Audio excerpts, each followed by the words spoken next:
আসসালামু আলাইকুম প্রিয় শিক্ষার্থীরা, নবম শ্রেণী ইসলাম শিক্ষা আরও একটি নতুন পর্বে তোমাদেরকে স্বাগতম। আমরা এই পর্বে আলোচনা করব নবম শ্রেণী ইসলাম শিক্ষা বইয়ের দ্বিতীয় অধ্যায় পৃষ্ঠা নং 31। পৃষ্ঠা নং 31-এ যে কাজটি রয়েছে তা হচ্ছে সালাত অনুশীলন। প্রিয় শিক্ষার্থী, তুমি আজকে আলোচনা সম্পর্কে যে ধারণা লাভ করেছো সেই অনুযায়ী বাড়িতে চর্চা বা অনুশীলন করবে। চলো আমরা এটির উত্তরটি দেখি। আমি আজকে আলোচনা থেকে সালাত সম্পর্কে যে ধারণা লাভ করেছি সেই অনুযায়ী বাড়িতে যেভাবে চর্চা বা অনুসরণ করব।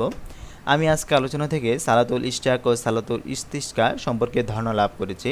সূর্যোদয়ের পর ইশরাকের সালাত বা সালাতুল ইশরাক আদায় করতে হয়। সূর্যোদয়ের পর থেকে দ্বিপ্রহর পূর্ব পর্যন্ত এই সালাত আদায় করা যায়। ফজরের সালাত আদায় করে সূর্যোদয় পর্যন্ত নামাজের স্থানে বসে দোয়া দুরূদ তাসবিহ পাঠ করে এরপর সূর্য পরিপূর্ণ উদয় হলে 2 রাকাত করে 4, 6 বা 8 রাকাত নামাজ আদায় করতে হয়।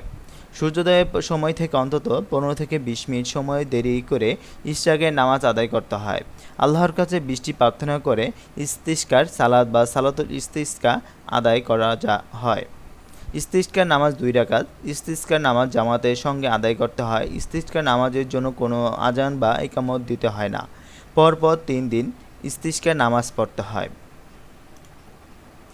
আমরা এই পর্বে ভিডিওতে পৃষ্ঠা নং 31-এ যে কাজটি রয়েছে তা সমাধান করে দেওয়া হয়েছে। পরবর্তী পর্বে পৃষ্ঠা নং 33-এ যে কাজটি রয়েছে তা পরবর্তী পর্বে সমাধান করে দেওয়া হবে। ভিডিওটি এই পর্যন্তই। পরবর্তী ভিডিওর জন্য সবাইকে শুভকামনা। আসসালামু আলাইকুম।